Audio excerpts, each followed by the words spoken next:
এখন একটা ব্রিজের উপরে উঠতেছি। এটা ভেনিসের দ্বিতীয় ব্রিজ, আর এই ব্রিজটা সম্পূর্ণ কাঠের উপরে তৈরি, কাঠের খুঁটির উপরে তৈরি।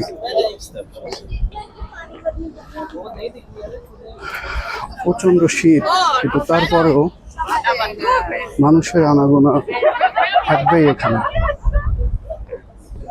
ভেনিস এমন একটা জায়গা যেখানে বছরে 3 থেকে 4 লাখ টুরিস্ট আসে বহির্বিশ্ব থেকে, ইতালির বাইরে থেকে। আর ইতালিয়ানরা তো এখানে ঘুরতে আসেই। অনেক বাংলাদেশের ব্যবসা প্রতিষ্ঠান আছে। এই সামনে যেই দোকানগুলো দেখতেছেন,